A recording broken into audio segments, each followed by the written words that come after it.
Good afternoon and welcome. I am Sister Sonia Miley, and I am here to introduce our program for today. This is the first of a series of presentations that the regional coordinators and along with our advisory council are planning for 2022. Donna told us about this program she gave to the students at Marian. We felt everyone should hear it. She really captured the spirit of the Sisters of St. Agnes in her talk. And it's so appropriate to talk about Rabble Rousers on the Feast of Mother Agnes. Just a little bit about Donna before I let her give her presentation. Sister Donna Innes had a 53-year career as an educator before she became the sponsorship advisor for CSA. Her doctorate is from the Catholic University of America in Human Development. During her 28 years at Marian, she taught undergraduate, graduate, and doctoral courses. She has recently been named as Emerita Professor by Marian University. And so I present Sister Donna here to present the Sisters of St. Agnes, Rabble Rousers. Thank you, Donna. Thank you. Welcome, everyone, and glad to have you today and to be able to share this. It's amazing how one thing you do leads into something else. So here we are. And the picture that we have on this first slide is from the tomb of St. Agnes. It's the mosaic that they have when you go to the church just as you come up from the tomb. It's there. So start out with that. And as I begin, I want to thank Dusty Krakow that's doing all the behind-the-scenes video work here today, and Sister Edie Cruz for suggesting the title. She said, "Didn't you give a talk on being rabble rousers once?" And I went, "No," but here we are. So thinking about it, it was possible. And to Jenny Lukomsky, the archivist, her office is near me, and she was wonderful in helping as I was preparing this. And to Sister Margaret Lormer for her work with Ordinary Sisters, that she wrote that most of the facts that I'm giving are really from there. So they're things that people do know. I'd like to begin with the prayer to St. Agnes. So if you would pray it with me. Behold, what I long coveted, I already see. What I hope for, I now hold safe. To God alone, I am associated in heaven, whom on earth I loved with all devotedness. Pray for us, St. Agnes, that we may be made worthy. Let us pray. Almighty and eternal God, who choose the weak of the world to confound the strong, mercifully grant that we who are placed under the patronage of your Virgin and Martyr Agnes may feel the benefit of her intercession with you through Christ our Lord. Amen. Now, as we begin this and think about the title, what does it mean to be a rabble rouser? Generally, the connotation, or the meaning of it rather, is negative. As I was talking to some college students, I said, now, if you were a rabble rouser in high school, what would you think about you were doing? You know, you were in trouble for something or some kind of party you had or something. So it's kind of has a negative meaning to be a rabble rouser. But we're talking here about a person, you could be inflaming the intentions of a group, but in a positive way. So we're talking here about a person who changes the status quo. And so people who are innovators or courageous initiatives, as we say in CSA. So as we think about that, I want you to think about a little bit as we go through this, ways that people are rabble rousers and in everyday life. It can be taking courageous initiatives, even asking a question sometimes, because sometimes in a group, if somebody asks the question, it moves the discussion, or it helps other things happen, or writing letters or contributing to organizations, whatever. So you can think about yourself, how are you a rabble rouser as we're looking at other people here? And I want to start here it's important to start with the CSA Statement of Mission. And I'm going to read, this is one thing I'm just going to read here. We, the Sisters of St. Agnes, participate in the mission of Christ by joyful service in the church. always aware that we too are among the needy and are enriched by those we serve. Inspired by our founders, by the missionary zeal of Father Casper Rell, the courageous initiatives of Mother Agnes Hazett, and the spiritual influence of Father Francis Haas, we continue to respond in our times to those whose faith life and human dignity is threatened. Rooted in Christ through prayer and worship, we serve in both rural and urban settings throughout the United States and in Latin America. We strive to minister with simplicity and hospitality in the fields of education, healthcare, pastoral ministry, and social service. We are committed to transform the world, the church, and ourselves through promoting systemic change for the quality of life, justice for the economically poor, furtherance of the role of women in church and society, mutuality, inclusivity, and collaboration. And then we say, love binds us together, and by sharing our lives and our faith and community, we support one another to live with singleness of purpose, that among us and in our world, the risen Christ be discovered and revealed. Now that's a lot of words. And I've highlighted here key concepts that we're going to see present in the lives of the sisters and the actions that we're going to be talking about. From the prayer of St. Agnes, the weak of the world to confound the strong. Joyful service, aware that we too are among the needy and enrich those we serve, and enriched by those we served. That we continue to respond in our own times to those whose faith life or human dignity is threatened. Both rural and urban settings, with simplicity and hospitality, and then committed to transforming the world. I mean, we don't take on too much, do we? Let's take on the world, the church, and ourselves through promoting systemic change for the quality of life, justice for the economically poor, furtherance of the role of women in church and society, mutuality, inclusivity, and collaboration. Now, we also have statements, and I've just listed these, and they're on the paper if you have the handout. We have a statement on women, on peace and nonviolence, human trafficking, care of earth, a death penalty, nuclear-free zone, separation of immigrant children from parents, and then immigrants on the border of the United States and Mexico. And then we think about the corporal works of mercy: to feed the hungry, give drink to the thirsty, clothe the naked, give shelter to the homeless, visit the sick, visit the imprisoned, and bury the dead. All actions that we may do in ministries and how we live our lives.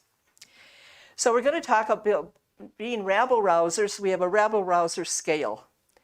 I had a student who asked me, who discovered or invented the scale? And I said, I did. Because as we started talking about it, I realized there are different ways of being, different levels of being a Rabble Rouser, along with the different ways of being it. So in fact, some actions we do might be small actions, but they make a difference. When I talked before about asking a question, putting an idea out there, that can change the group, another way of thinking about something. Or sometimes we're going to see very determined actions, deliberate actions with consequences that we would put high on the scale. So now we've got 18 people that we're going to talk about of Sisters of St. Agnes, or groups as what we've done even as a community. So as we think about this, though, I pulled out some people. There are other people we could be talking about. And I also want to say that I've pulled out people that, for students, when I was doing this talk at Marian, it was for students to show different kinds of things that we do. But I know there are people sitting in this room that taught primary grades for 50-some years. And that things that we're talking about are ways that people live their life. Also, there were ways that changed and helped the world be better. So I just want to say that I just couldn't put everybody in here as part of it, but I don't want to be missing people. So we're going to start with Mother Agnes. So she came to CSA, and that was in Barton, near West Bend, Wisconsin, when she was 15. 2 years later, she's put in charge as Mother Superior. Then when she's 23, so that's 5 years later, she leaves the founder in Barton and takes the sisters up to Fond du Lac. Of course, Fond du Lac was the second largest city in the state, and she's taking sisters up where the railroad was, and then she wound up sending sisters out all parts of the country for the ministry they were doing. Now, just take a minute, and some of you have this sheet of paper, and if you would look at the Rabble rousing scale on the second side, that how would you rate her as a rabble rouser? She's the founder, she's taking on these different kinds of things, so she's leaves the founder, goes to Fond du Lac. And if you want to, on the other side, where I have the statements or the corporal works of mercy, you could put another word there, and so you're looking at rating her, and then how does it apply? And for the sake of the video, I'm not going to stop very long at pause at this point. So you could fill that in, and then we'll just move ahead or come back and think about them later. Now, the camera can't see anybody in the room here. So anybody give her a 1? Anybody give her below a 5? 1 is low and 10 is high. Anybody give her a 10? Okay, I see almost every hand going up as a 10, and students did that too at Marian. Then we have Sister Patrick Walsh. She was just about the same age as Mother Agnes. They might have been a year or a few months off. She was, in the 1970s, she was sent on fundraising tours throughout the front here. And at one point, she had to use a railroad car. She regaled the sisters about her harrowing adventures as she was on the front here. So you picture her in her habit. We didn't have a picture of that then, but I put a picture here of what those hand-track cars are as they had to pump their way from one city to another city. So think of her doing that, trying to raise money so they could take care of the orphans that the sisters had started working with. And so then she was diagnosed with tongue cancer in 1876, and she vowed, if cured, to spend the rest of her life raising money for the orphans under CSA's care. She regained her health in 1881, and then she got permission from the Spanish governor of Cuba to solicit funds. While in Cuba, she got smallpox and died there at the age of 32. So how would you rate her as a rabble rouser? Leaving the sisters, going out to raise money, and getting to wherever she needed to be with whatever means would get her there. You can take a moment and think about her. How many gave her a 10? Okay, most of the folks here. So however you want to think about it. There's no right or wrong answer to this, okay? Now we're back to Mother Agnes again. So in Fond du Lac, in 1896, some people, civic leaders in the town, came to her. There already had been one try, an attempt to get the hospital going in town, and that attempt had failed. So they came and they asked Mother Agnes if she could do that. So did she have anybody in healthcare? No. They were all sisters. She was training them to be educators. But she said, okay, so she selected people, sent them so they would be nurses, or they could be pharmacists, or they could be staff members in whatever way they needed. And so she got people trained. They built a hospital that you see here on the picture. And then it turned out that people at that time only went to the hospital really when they were ready to die. So who wanted to go there, you know? And it looked like nobody went there if there wasn't something that looked like it was being used. So she put lanterns in the windows so it would look like it was a busy, active place and a place to go. And I guess she also would send some around at night so that the carriage there, this picture, would look like it was being used. So tried to conquer the fear of hospitals and went into a whole new ministry. So is she a rabble rouser? Again, okay. We'll go on to Marian University. So the sisters, now we're up to 1936. Sisters are going up to Oshkosh to get to that was the normal school for teachers. And they were ready to graduate, but they had to student teach. So the problem was they were in a habit and they couldn't go into public schools just as they were. So how were they going to get their degree and be able to get their license to teach in the state? Well, Mother Aloysia and the General Council just decided the solution was to start a college. And so they started the college within the Mother House. So it was a few rooms, and then there was an assembly hall and a very small located place within the Mother House as a college. And then what we have here is the picture of the first building that was out on campus, which is now the current campus of Marian University. And then in 1966, they opened up in the fall with the 4 buildings, Dorcas Chapel, the administration building that's now called Agnes Hazlitt Hall for Mother Agnes, and the library and the science building. So this was the beginning of what became Marian University, that then has now master's, graduate, and doctoral programs. So was Mother Agnes, or Mother Aloysia, I'm sorry, and the council, were they Rabble Rousers to start their own college? Okay, we agree they were. Sister Blandine. So Sister Blandine was in healthcare. She was an administrator at Monroe at St. Clair Hospital. And she went to a healthcare Catholic health conference in 1937. And Alcoholics Anonymous began the year before, in 1936. So she goes to this conference and she sees a sign of a conference. The next talk was going to be about AA. And she'd never heard about it, had no idea what it was, but she went in to find out what it was. Now that's one of the marks of being a leader or whatever. A person will say, I don't know about that, what can I learn about it?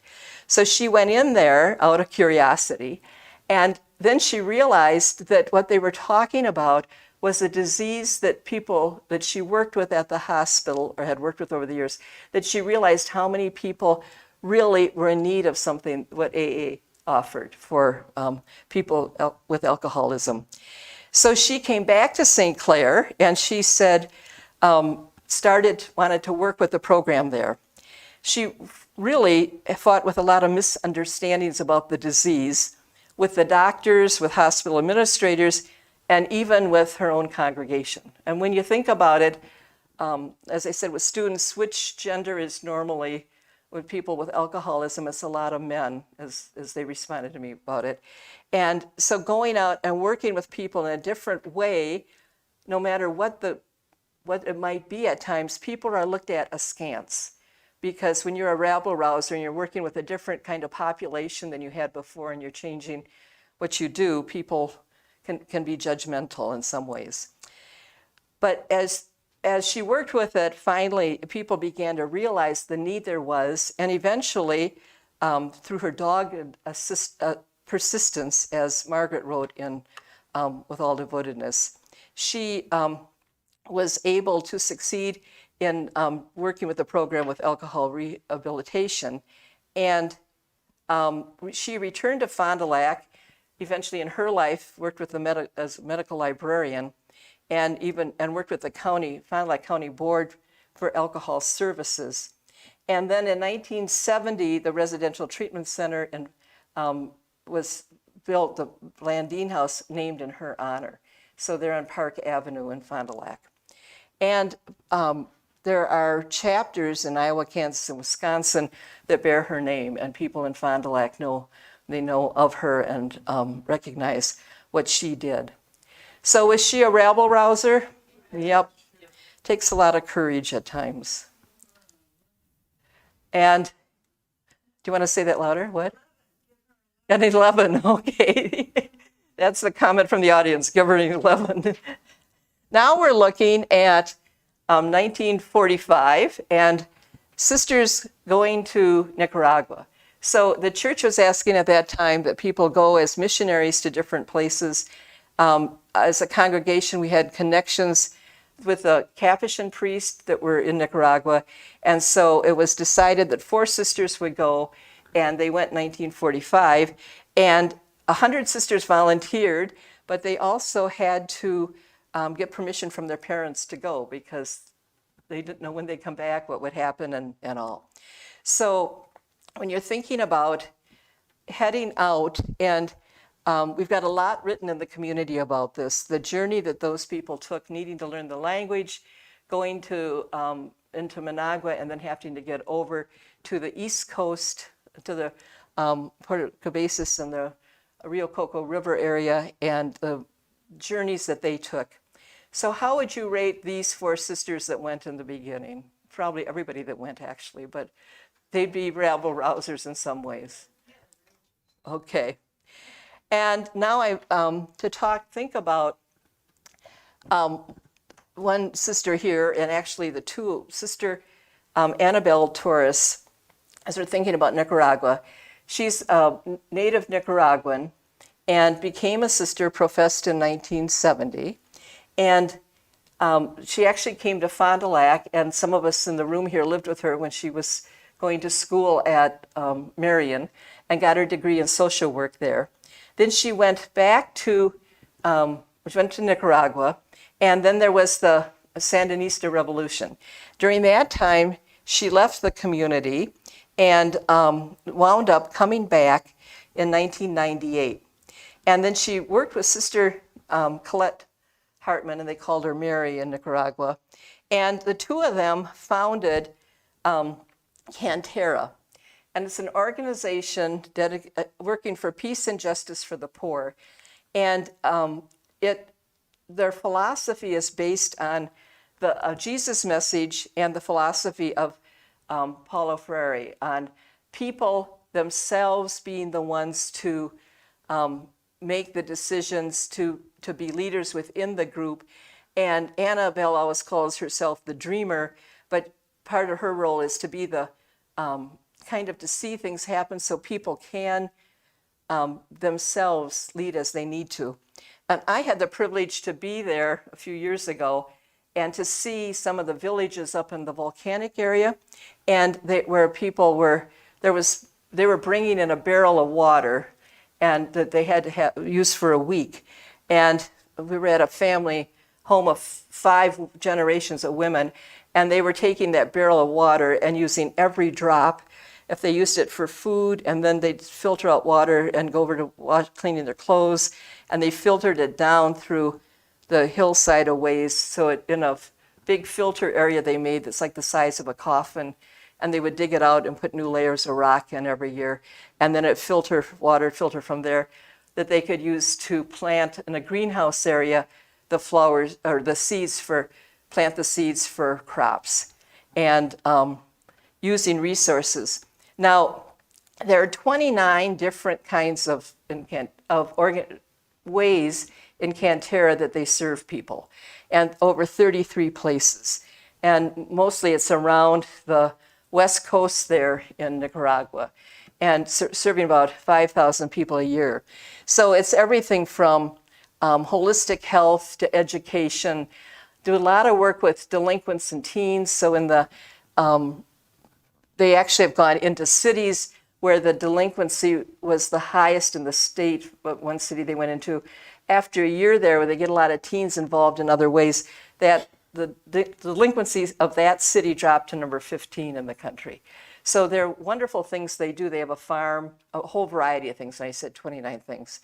So a person who could, I just took Annabelle here, and I know that Sister Mary Hartman did a lot with her, but it was like, because I can't take everybody, we couldn't talk about them all.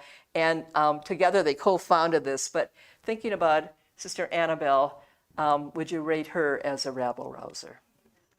And when you think about, could we take a second with her, what kind of, maybe just think for a minute, how does what she does, and we can do this with a couple other people, what statements in our mission or what other things on the other side of the paper or elements that we talked about in the beginning, are there ones that you would say this is what she's working with? Dolores? She certainly reaches out to those whose faith, life, and human dignity are at risk. Okay, that line where faith, life, and human dignity are threatened. Anybody else? Justice for the economically poor. Justice in the economically poor. I think the systemic change for quality of life when she's trying to work with things too. So just an example of how we could do that with many of these to see what how they're doing it. Now, we're moving to another sister who served in Nicaragua, and that's Sister Ann Jude Van Lannen. And she had been in Nicaragua, then she came back to the United States, and then she realized that hospice had begun in England, and she had, I think the fact she'd been in Nicaragua helped her look at needs of people in so many ways too. Not that healthcare people didn't hear, but in England they formalized hospice in 1967, and with the intent to provide physical, emotional, spiritual, and social support for patients with limited life expectancy, and to support their families. So Sister Ann Jude, along with Sister Mary Agrita Touche and Peg Cerny, who was a nurse, they'd worked together. The three of them looked at saying, how can we have hospice come here to Fond du Lac? And so they wanted a program that would fit the mission that I've just mentioned, that was part of what hospice is. And they also had to overcome skeptics. That seems to be a theme that happens through this. And especially those who thought it was akin to euthanasia, that you're helping people die. And that it would interfere with medical practices. So, but the state approved them in June of 1980. Then they had 5 beds a couple of years later at St. Agnes. And then by 1986, Hospice Hope had a reputation of the best program in the state. And then they were able to get the Hospice Home of Hope on property near our mother house here. And then they built a larger facility addition in 2017. So are these people rabble rousers? Start something new, get it going. Okay, in a positive way, right? Now this next one is a different kind of slide, because we're looking here not as one individual, but as the congregation and CSA's leadership as leaders and knowing what the congregation wanted to have happen. So here we look at ways that the congregation has partnered with individuals and organizations and provided resources. So the top one is A-Stop, and they're from putting a stop to sexual assault and violence. So A-Stop began about 30 some years ago in town, and started with education for people who came out with the hospital. And we worked with A-Stop, have given some funding for it over the years. And a way that people are involved in it right now is that Sister Alison is currently the chair of the A-Stop board, and she's here shaking her head. Dare I say that? I resigned a month ago. Okay, she was chair of the board when they began bingo in the November, I think we started, and she's been coordinating the bingo as a fundraiser for them. So some of us in the room have been volunteering. Now it's on Wednesday nights to help out and have a bingo hall that open other nights of the week too. But their service, what they raise through the bingo, it's all for nonprofit groups, goes on Wednesday night. Income goes to help A-Stop. So that's one that we've had individual sisters on the boards and helping out in many ways, and then a new dimension to it this year. Another one that we talked before about Blandine House was for AA for men with alcoholism, and now we have the Beacon House pictured here on the top right as a home, a place for women with alcohol or chemical dependency. And the wonderful thing about Beacon House is that it's also always been that women could bring their children. And it was the only one, and I think it still is in the state where, you have a woman with young children, and then the children can be with mom while she's going through the process and living here at Beacon House. So CSA has helped Beacon House grow and develop.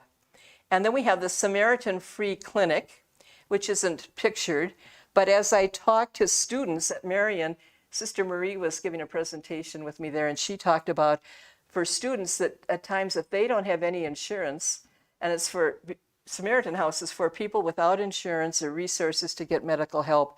They can go to Samaritan Free Clinic and get resources that they get what they need done and assistance. And so some college students fit that too, as well as other folks in town. And then we have another dimension pictured here, is to help homeless people.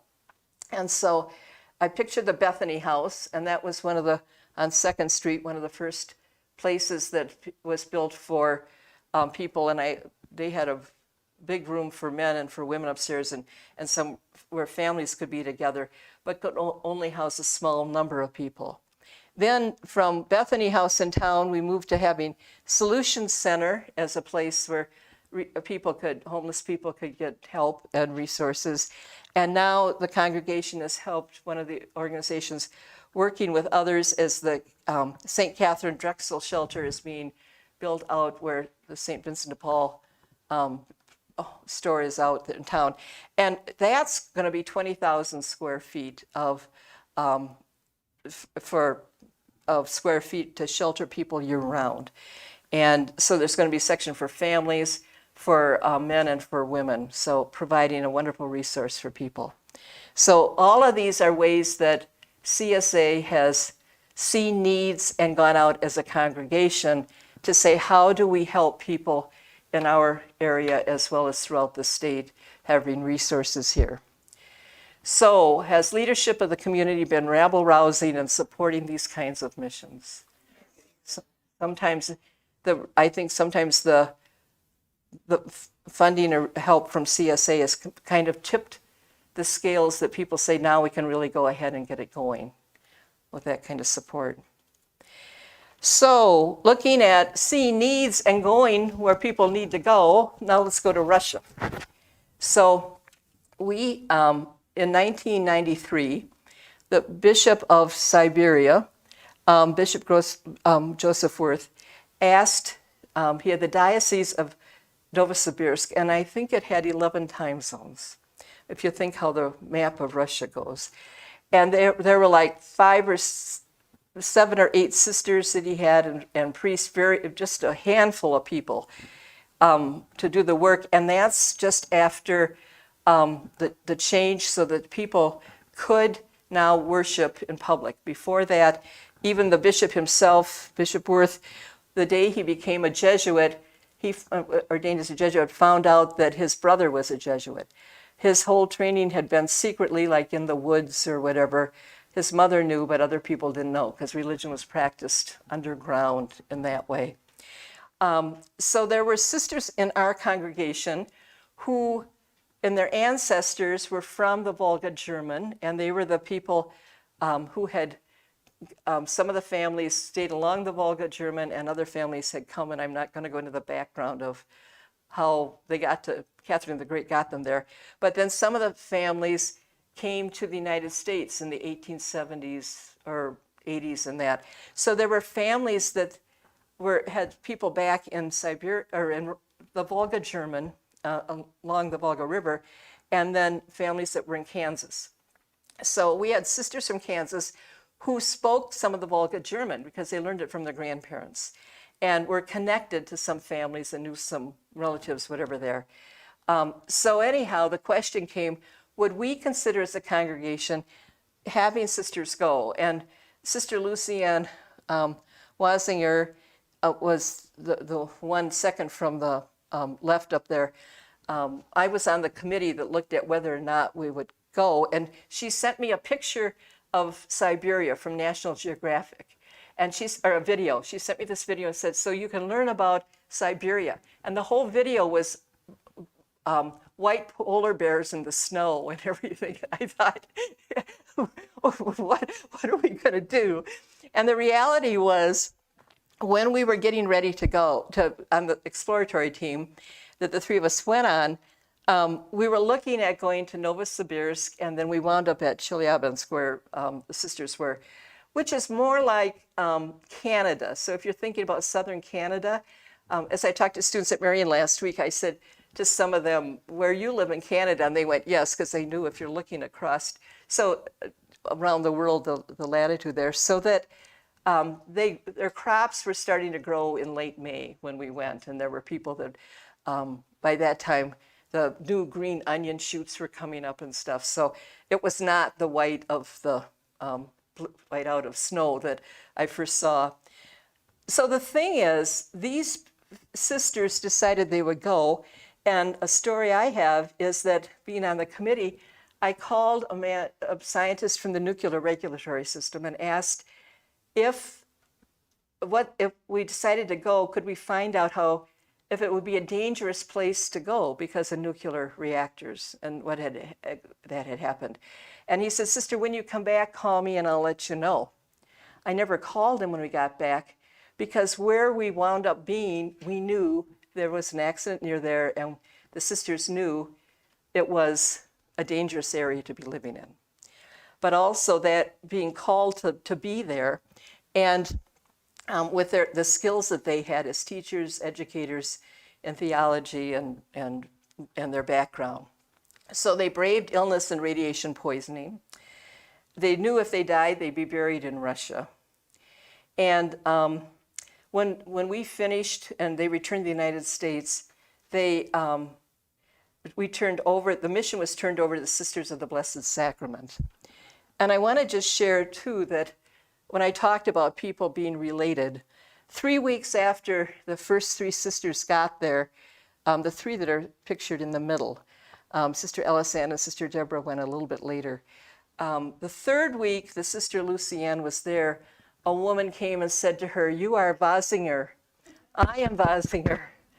And the woman's great-grandfather and Lucienne's grandfather were brothers. Now I might be one off on that, but they were brothers. And the one came to America, the other one stayed at the Volga, and the family was, under Stalin, was torn apart and sent to Siberia. And this woman's living in Siberia, and here her relative comes back as a scripture scholar to help her with her faith. Sometimes we don't always know those stories, but they're embedded in many ways throughout the congregation. So are these sisters Rabble Rousers? And now we're going to go to Sister Romana Stutz. Correct, Alice. Our Russian congregation started in the 1920s, composed of German and sisters of German and Polish background. Okay, if everybody could hear that. Sisters of Polish and German backgrounds, that they're native sisters, so they weren't Americans anymore, right? We, as far as I know, our sisters, there were other congregations that went, but I think we really lasted longer than at least most of the others. So we were 7 years there, and that others didn't. They were there like 3 or 4 years or something, but then we were able to turn it over. Any other comments on that? A sister from Minnesota started a contemplative convent in Nova Scotia that is still there and has attracted major vocations. Okay, for the tape, I'm going to repeat this. So a sister from Minnesota started a contemplative group in Novosibirsk, you said, and they're still continuing. So I didn't know that. Thank you. More information. Our next one is Sister Romana Stutz. And Sister Romana was a teacher and principal in Indiana, Ohio, New York, and Wisconsin. And I'm going to share a little personal vignette. She was my 6th grade teacher. And she's the only person that ever punished me in school. And I was talking to somebody, and she came up and grabbed me by the shoulder and picked me up an inch or two above the seat and dropped me. Like, it was just a little drop. She said, "Sister Donna Innes, would you quit talking?" And the gentlest person in the world, though, just gentle. That's why it was such a shock, because she was, anyhow. I wasn't going to tell that story, but then decided just to share. She always had us doing something for the poor. And she took that huge desire she had, wound up going to Mobile, Alabama, and started for the diocese of storefront operation that they had. And so she became known, and as the organization grew through Catholic Social Services, became a large ecumenical agency. And a lot of their funding now is from other ecumenical resources too. So she professionalized the work they were doing, and they called her the Mother Teresa of Mobile. And one of her co-workers talked about that she was, when there was a problem, they're trying to figure out what to do, she could see the way through it, what to do when nobody else could. She just had a way of focusing in on what really needed to happen. And Archbishop Oscar Lipscomb from the Mobile Diocese presented her with the Jesuit Volunteer Corps Standard of Christ Award for her service to the poor in Christ-like fashion. And that's how I really remember her, other than my one little incident. But she, just a gentle soul and caring about people, just that driven kind of passion to be that. So how would you rate her? Yep. And now, as we move to the next one, the Unity House in Chicago. And in our archives, we talk about founded by Sister Judy Vandergritten and Sisters Judy Vandergritten and Sharon Boudry. And Sister Judy was taking classes at the Chicago Theological Union, learned about Shalom Ministries, talked to Sharon about it. Sharon got involved, and then Sharon really helped getting it going. And then other sisters became very involved. We have at least one in the room, who's pictured up here, Sister Dolores, and then Sister Lorraine's there, Esther Hicks is there, and I think that's it for CSA people at the time, but I'm missing somebody else up there. So what happened was, once this got going, and it was a haven for people in the inner city or south side of Chicago, where they were serving people in the neighborhood as a residence. It was a center for hospitality. They took a building that had been condemned, paid $13,500 for it, and it had 21 rooms. So you could tell how, even at that time, how run down it was. And then they were able to have the prayer gatherings, the clothing pantry was quite a deal in the lower level there, as I remember it. The tutoring they have, assistant for pregnant teens, and a safe space for women. So this is an example of a ministry that started and then was turned over to another organization, thinking that that would continue, and it's phased out. And the neighborhood has changed too, as I understand. So, but provided services to people at that time who were in deep need of help in that area. So I don't know if anybody else wants to add to something to this one. If I could, okay. Were all of these people involved in getting this going? Were they Rabble Rousers? Okay, now this is a more public way of being a Rabble Rouser. So, there are probably people in this room who might be pictured in the pictures here, because Sisters of St. Agnes have been, and along with associates, have been protesting for different kinds of causes when they meet what we talk about, especially with our statements that we have. So like our statement on women or statement on human trafficking or death penalty, when there's a cause, that there's some kind of legislation or some issue, that we will gather and do a public peaceful protest. And so you see here for so I know this has happened at the Veterans Park. One time, Sister Joanne Sams is here, and I remember she sat on a bench with my mother who was visiting, and my mother had a sign who said, Rosie the Riveter against, or so she was different things that we have been protested and been public about our concern about the issue. And then there's pictured here School of the Americas, and you see here Sister Carol Harches is pictured on the right side.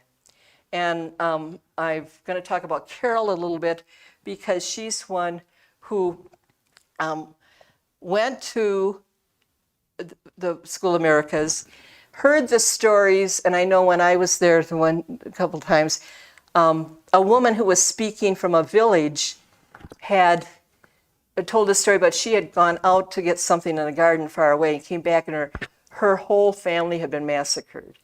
And a whole village had been massacred. And it turned out that they were people who had been trained at School of the Americas. And so Carol decided she would breach the fence, go over. There was this fence set up, and you had to go through this 10-inch space, is how I heard it, and go through there as a protest. And she wound up spending 3 months in a federal prison. So she stood up for what she believed and was willing to take the consequences of it. One of the times I used to have her come and talk to my doctoral classes when we were talking about ethics, values and ethics and kinds of leadership and the stages of moral development. And she would tell about, in her life, she was a nurse, she'd worked in Kansas, she had been in Nicaragua for a while, she wound up in New York and working with people there at a couple places in, I think in the Harlem area, and then at another city north of New York. But she talked about seeing a man sitting on steps at a place in Harlem area. And it was like she saw Christ there. And I told this to one group, and somebody said, "You mean Christ appeared to her?" And I went, "No, she saw that man, and she saw like Jesus within the person." And she really realized how every person we work with, this is what in the mission, how we carry out faith, life, and human dignity, how every person has God within. And every time we do that, we're working with seeing God within each person. And I know as teachers, there's sometimes in teaching for me, I kind of had to remind myself, for this student too, that everybody, and that's what she saw, is that all of our actions are because we're part of this unity within God's message and what we're bringing about the reign of God. And how do we do that? We do that with each person we work with. So I always appreciated how she came back and talked about it with people, because she helped the dialogue and other people to think about. So a peaceful protest, and she always, her whole spirit of care of earth. So if you're going to think about which kinds of actions Carol cared about from our statements, a care of earth would be one of those too. So was she a Rabble rouser? Any other comments that people want to make? I'd just like to say that now on Friday at 12 o'clock, one can hold a sign at Walgreens Corner on Main and 23. The Humanity Project is starting that. And so it has to do with care of the earth. Thank you. So the comment is that in Fond du Lac for care of the earth, it's for this month or every? Okay, that at noon on Fridays, people are invited to come to the Walgreens Corner on Main. And so it's another peaceful protest for care of earth. Oh, that Walgreens, I'm sorry, right. Okay, over by the congressman's office there, right, okay, thank you. Okay, moving on to our next one, another sister, Sister Madeline Jean Forty, who started Corel Centro on south side of Milwaukee. This is an organization for affordable natural healing and wellness services in Spanish and English, and serves adults, children of all incomes. And it's a way, when you think about people who could get massages, usually it's people that have money, or people that can able to pay for alternative ways of medicine. And Sister Madeline realized, how do we do that to people whose faith, life, and human dignity are threatened, who can't afford some of those other services?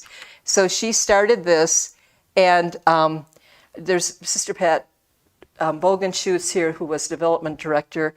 And what I liked about this picture is all the files that you can see behind, barely because of the picture here. But you see those numbers of people, every file there on the right side is showing all the people that they've worked with over the years that they've got going. So you see here the kinds of integrative health services that's connected like what they had in Cantera. How do we look at people holistically? Acupuncture, gardening, I mentioned massage already, nutrition, and then healthcare through advocacy, the movement. So many ways to help families and people live healthier lives. Any other comments about this one? Okay, when I first started giving this talk and had the idea that Sister Edie challenged me to was at Marian. So I included here Sister Deborah Walter. She was working at Marian with student life, and she saw the need for students that had families who just didn't have incomes to get college education. So she started with the idea and went to the community, and they carried forth a working families grant program. And so to this point, there have been 209 graduates, people whose lives changed from being on welfare in some way to getting the services that they need. And there's somebody who has contributed $1 million a year, the anonymous donor, to keep this going. The congregation also continues to contribute. I'll just share that I was working with at Marian at a time when this began, and there was a student who was struggling to, one of the first people in the program, struggling to get through her bachelor's degree. She had her young children, she had issues that people had come into this because they need the services of the program. She got her bachelor's degree, master's degree, and recently, a couple of years ago, I'm walking across campus and she was there, and I talked to her and said, "Oh, it's good to see you here." Turned out she's got her doctorate and was teaching courses there. So there are a couple of people now that have finished the program and they've gotten their doctorates, but also their children have gone through college, and some of them, because it's been going long enough that we're seeing it making the generational difference. So sometimes it's sharing the idea. Now, Sister Deborah's still involved in it in some ways, but would you count her as a rabble rouser? You see the need, you go ahead and you find a way to help people make a change in people's lives. This is another one that's from the community with Sister Susan Seavey here with the solar panels from the CSA has. And so the 900 or 880 panels that are installed here on the Mother House grounds. And also this is certainly about care of earth. And then with what the congregation has done with adding in for Alliant Energy, what they have done with the other solar panels that are out on the east side or west side of town, that the Mother House is now 100% with solar energy. So an example of the congregation carrying out the statement we want with care of earth and making a difference that energy we use is solar and not draining from other sources. So would we call this be a congregational way of being rabble rousing? Because it's a model that was in this area. We were one of the first ones to do it. So showing others what can be done. And then Sister Marianne Shia, she's founded the Tarboro Community Outreach in North Carolina. And this began when she went to Tarboro to work with Catholic Social Ministries in 1983. And then she founded a place for homeless men. And it's turned into they have a shelter for 26 people for the homeless shelter. They also have homes for families to be in for a while. And they have, if you haven't looked this up, they have this soup kitchen that they began in 1986. And now it's the food pantry for Edgecombe County, North Carolina. So they're bringing in 1 million pounds of food every year. And Sister Marianne is out there directing it when the trucks come in and stuff. So it's grown to helping people way beyond the mission in the very beginning to a whole range of other kinds of things that can happen. And so as a nonprofit agency, she's helped that really support the people, food, clothing, and shelter. And that area's had a lot of natural disasters too, and she's been able to really help that happen. Now, as you've sat here thinking about this, you know that there are other people we could have done. We could have included Sister Anna McKean with Aladante Mujer, could have included Sister Benedict Dory from Mound Bayou in Mississippi. She was went there as a midwife to work in a town that had been founded by slaves, and I think one of the first white people live in the town or close to that. Can you name some? I've listed here like the Leo House in New York, the rural parishes that people went to where there was needs. So individuals last year's 15, 20 years or so, who'd been teaching and then went to other places to work in parishes, opening homes for pregnant women. We've had other examples of that. And going other places where people do not go, inner city, reservations. Because some of you just share other ideas you could have put on here, I could have done.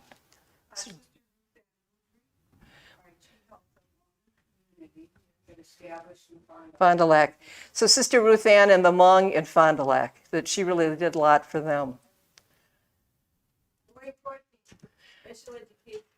Maureen started special education in, it's inspiration for special education. Sister Katie here worked with it in Nicaragua. Because special education, Katie founded the school, okay. So Katie could have been on here. So round 2 of this, we'll add these other people. But you've been sitting here almost an hour, so if we got out 3 or 4, we could have done a lot more people. Other folks you can think of?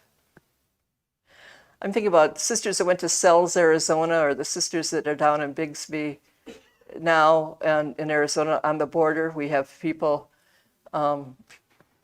So there are other people that we could be listing on here. So now picture yourself. Another one, June Reed Desmond. She did so much stuff with Spanish people. With Spanish people in town, Sister June Marie. So if you would add your name to this, we pictured you. As I'm looking at Sister Patricia Weidman, I'm thinking how many other chaplains were there to federal prisons. So, yes. I know as I look around to each one of you that are here, it's really interesting to see the ways you've lived your life in doing this.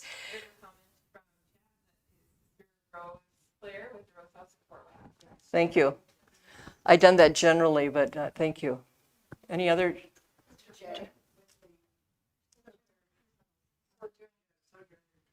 Sojourn Truth. Oh, thank you. Right.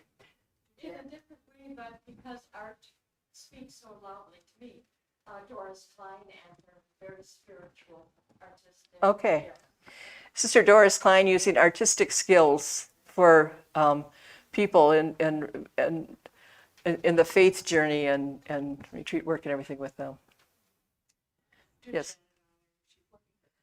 Oh, yes.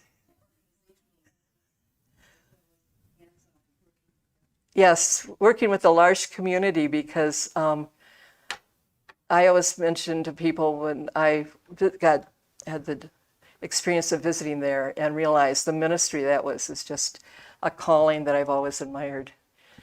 Her, Janet and others that have worked with that.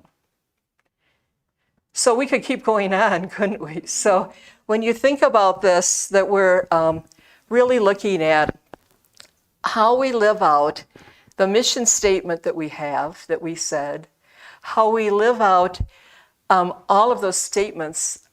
We've had sisters go down for the borders, for looking at the when immigrants are coming. We have sisters praying for those that are dying or on death row, and the ministry that we have on our CSA webpage. We could go on about many ways that we carry this out. So I just hope that each of you, as you think about, and those are the people that are online, as you think about ways that you live your life each day, know that you're part of this journey all with us, that together as a congregation and following our founders And as we celebrate Mother Agnes today, thinking about how she would be how she took courageous initiatives, and how we do that as being Rabble Rousers. And so even the simple act of writing letters, of going to Pioneer and Maine on days, volunteering at different places, financial contributions, how we help work, the work continues and goes on. And so could we just end praying our prayer for protection? And let's just pray this. We're doing this on a day where the war is going on in Ukraine, and we're always aware of what's going on, as we talked about, making a difference in the world, church, and ourselves, that praying for protection for all. So together we pray.